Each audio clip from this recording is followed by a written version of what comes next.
Capítulo 7. Contei aos meus pais que não era crente no jantar de aniversário da minha mãe em junho do ano passado.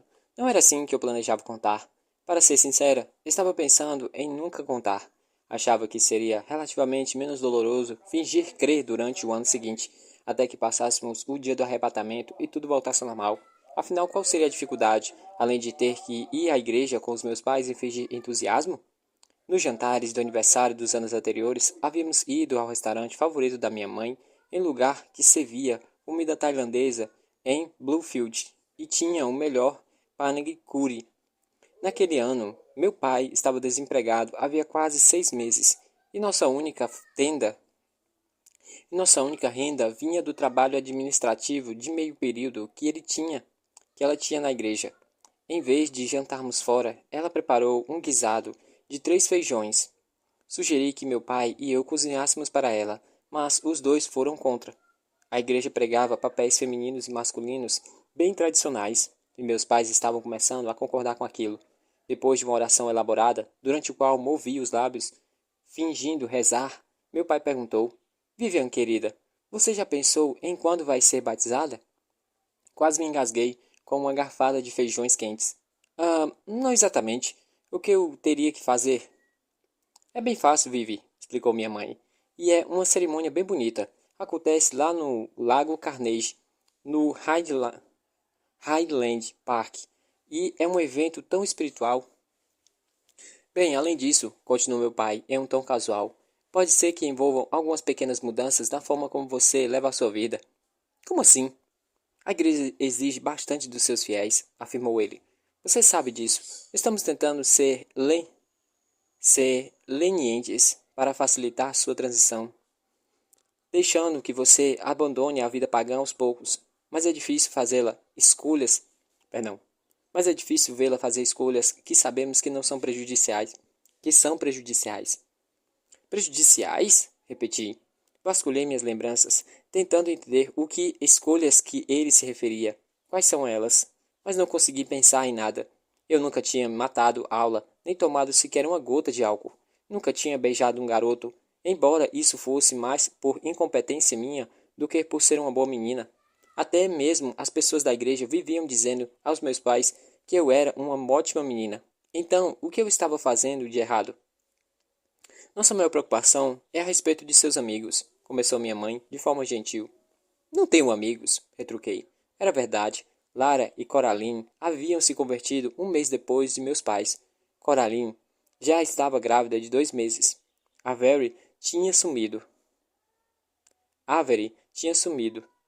Nós sabemos, diz meu pai, mas você continua a sair com tanto com Lara e aquela menina tão boazinha. Perdão.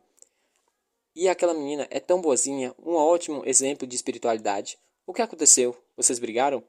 Não, respondi devagar. Mas ela saiu da igreja, então não vejo mais. Perdão. Mas ela saiu da escola, então não vejo mais. Não era bem verdade. Depois que ela saiu, Lara ia todos os dias para a frente da escola com um grupo de jovens crentes raivosos, todos segurando cartazes que diziam vão para o inferno, pagões, literalmente, ou com péssimos slogans como viados, putas e revolucionistas. O... Será que é Sodoma? Não, só mais uma escola pública americana. Em alguma manhã, elas gritavam sobre nossos pecados, e em outras apenas rezavam Ave Freak quando entrávamos nos colégios, como para se proteger de nossas almas, como para se, como se para proteger nossas almas dos perigos que nos aguardavam lá dentro. Não contei isso aos meus pais porque tinha a horrível sensação de que eles aprovariam as ações de Lara e se perguntariam por que eu não fazia o mesmo.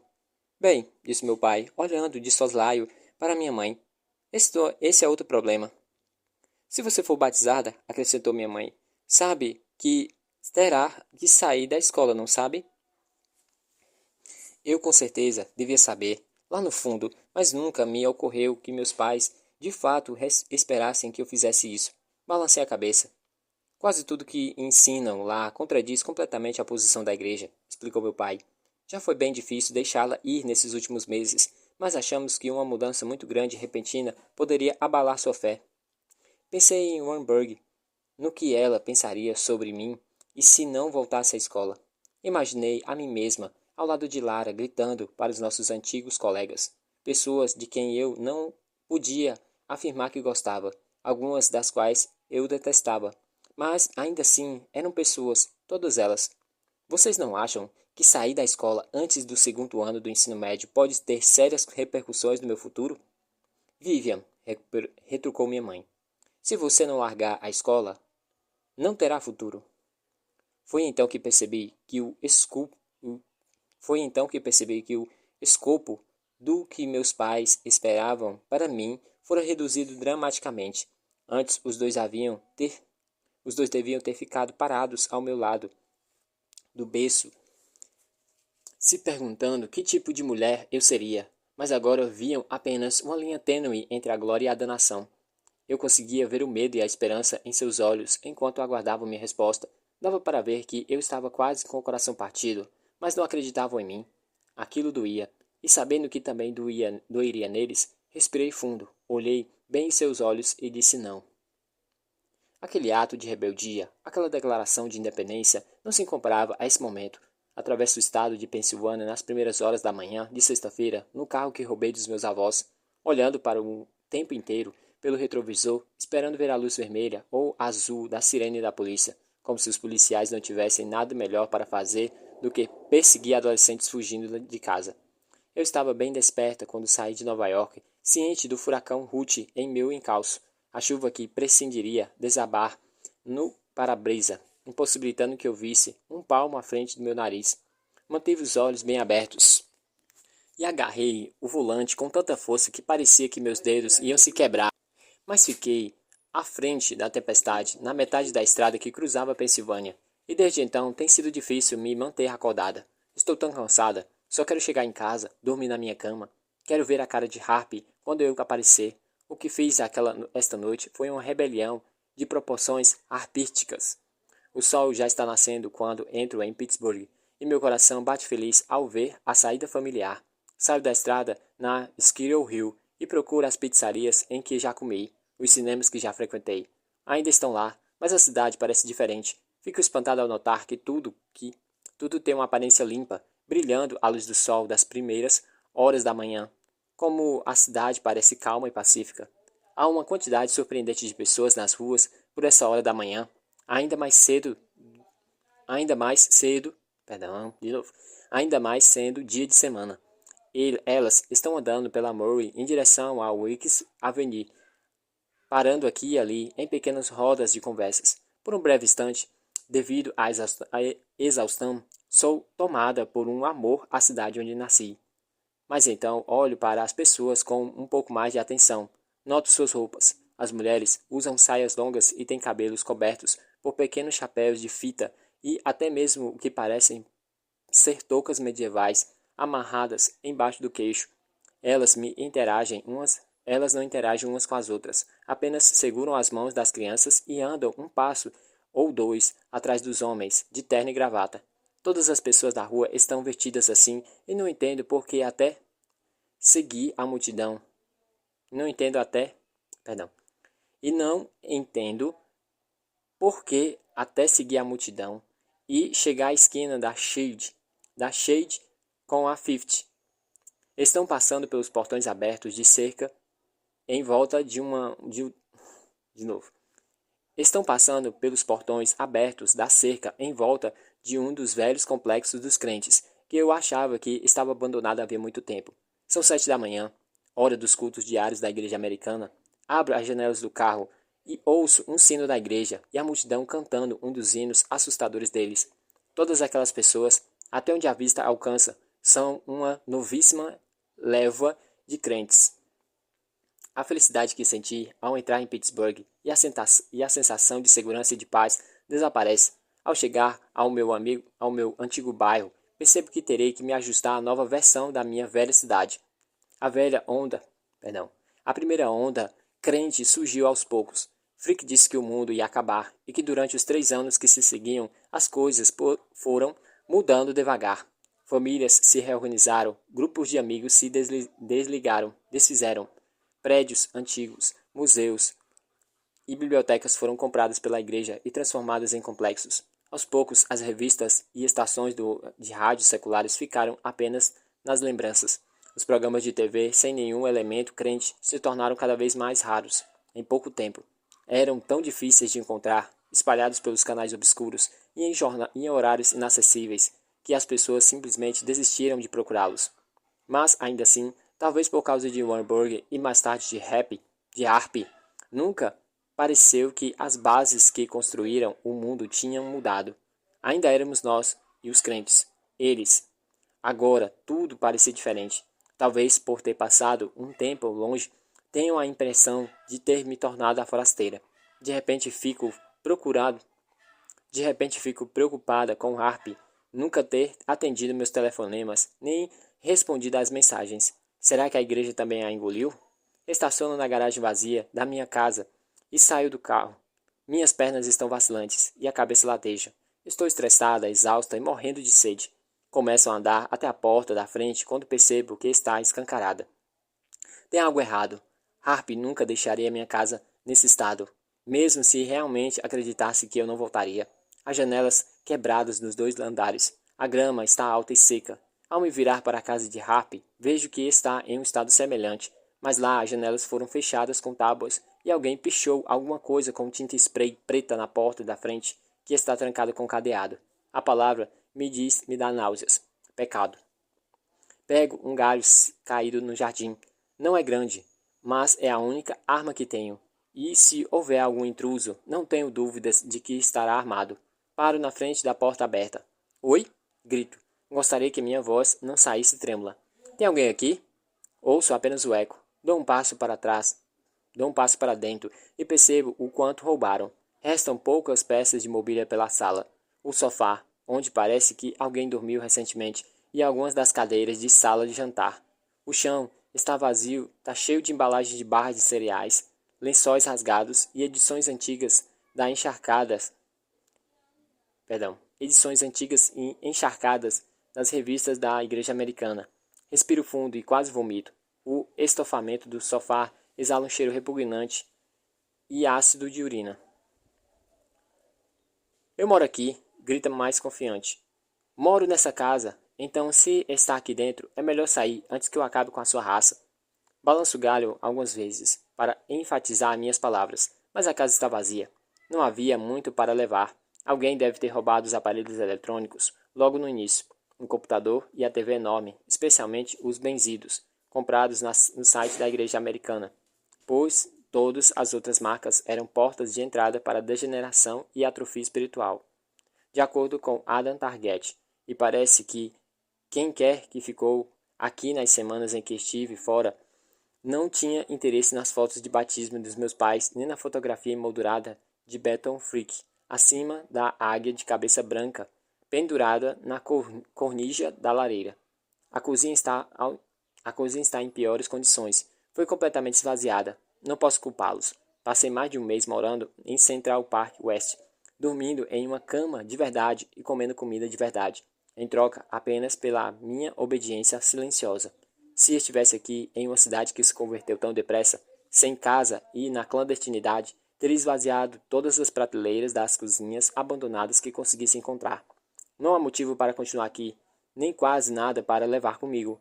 Mas antes de sair, abro a moldura de cima da cornija e pego as fotos de batismo dos meus pais, guardando-as no bolso do casaco.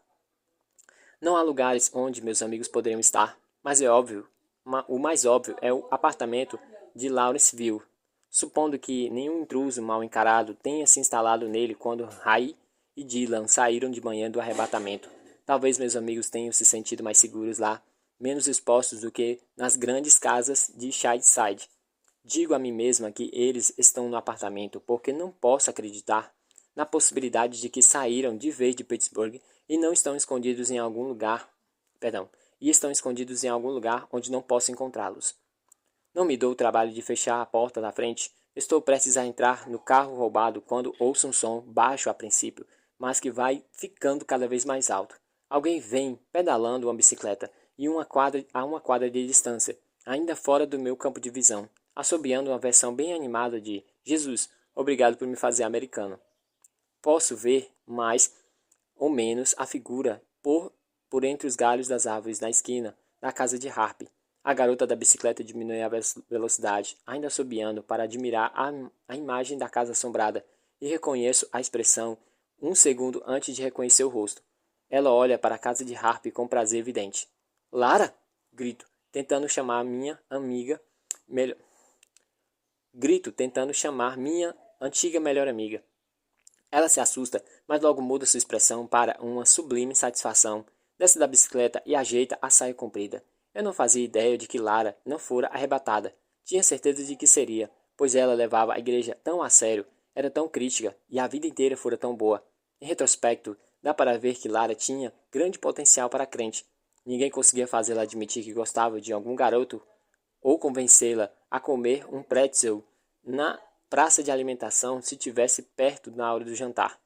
Mas para o fim da nossa amizade, comecei a me perguntar se não havia certa competitividade naquele comportamento, se ela não era boa apenas como objetivo específico de fazer com que todos os outros parecessem maus em comparação. De vez em quando, parecia um brilho maldoso em seus olhos, como nas vezes em que me assistia testar um brilho labial que achara muito vulgar. Um lampejo de triunfo bem parecido com o que eu estava vendo agora. Vivian?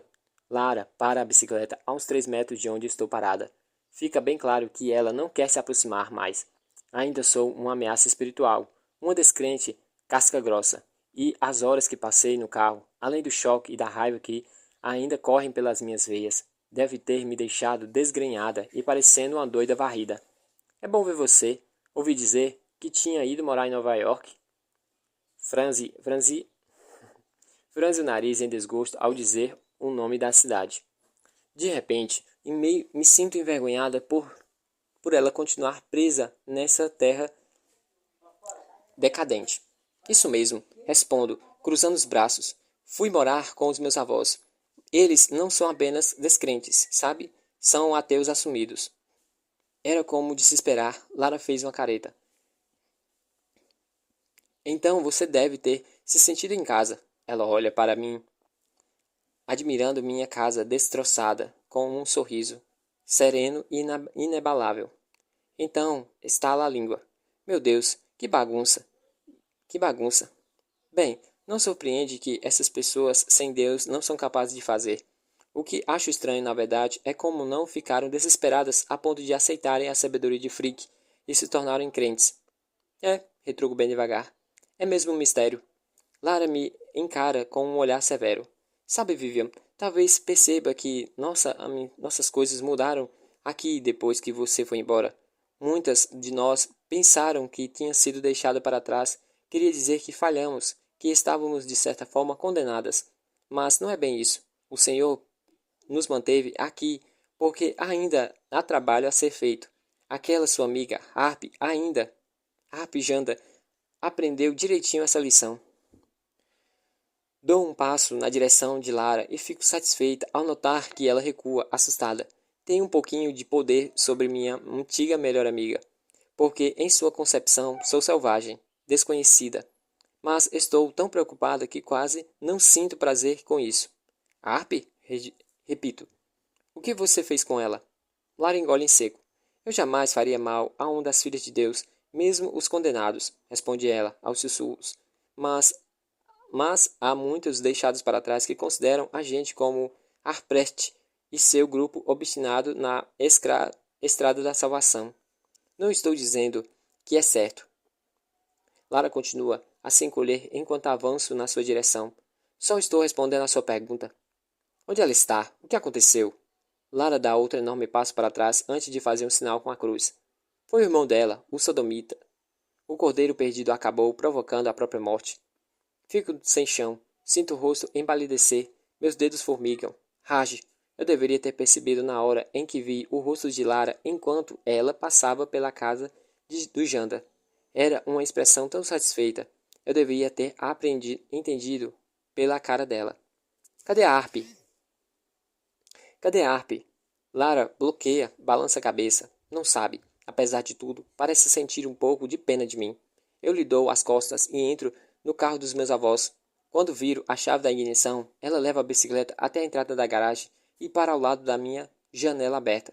Não precisa acabar assim, Vivi, grita para mim. Agora é a hora perfeita para recomeçar. Pense nos seus pais abençoados. Eles viriam isso como um sinal. É hora de aceitar Frick em seu coração e implorar por perdão. Permita ser salva, Vivian. Universo, penso, enquanto dirijo para Lawrenceville. Por favor, que ela esteja lá. Que todos estejam lá. Mal noto os arredores. Tudo o que sei é que o sol está mais alto no céu e que as únicas pessoas na rua parecem ser crentes.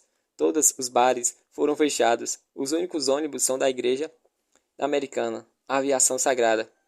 Se eu conseguir encontrar Harpy, se ela estiver no apartamento e ainda não em outro lugar escondida e fora do meu alcance, então não sei. Raj não estará morto. Estará ferido, talvez gravemente ferido, porém vivo, talvez deitado no sofá com um seu braço coberto de ataduras e o outro engessado, enquanto Dylan traz sanduíches. Harpy lê as revistas da igreja em voz alta e Molly desenha na mesa do centro. Mas só se eu chegar depressa, se Harpy estiver lá. Estaciono a uma quadra do prédio e tomo cuidado para trancar a porta. O carro pode muito bem ser minha casa, de agora em diante. Corro até o prédio de Harpy e toco o interfone. A etiqueta com os sobrenomes Janda, Max, sumiu. Fico desapontada, mas continuo insistindo. Depois de um tempo, ouço ruído. Alguém lá dentro atendeu o interfone. Quem quer que seja, pode me ouvir. Harpy, grito. Harpy, sou eu. Ninguém responde. Harpy, é a Vivian. Me desculpa por ter ido embora. Por favor, não me deixe entrar. Silêncio. Quem quer que seja, pode me dizer o que aconteceu com as pessoas que moravam nesse apartamento? Se souber, pode, por favor, me contar? Por favor. Começa a chorar um pouco, em pânico. Por favor, diga onde eles estão. A tranca faz um ruído, nos sobressaltando. Empurra a porta. Não sei quem é que está me deixando entrar. Enxuga as lágrimas com as costas das mãos. Eu deveria estar com medo. Esta é a parte em que Vivian Apple normalmente fica com medo. O saguão de entrada está vazio, a não ser pela pilha de correspondências fechadas acumulando poeira no seu canto.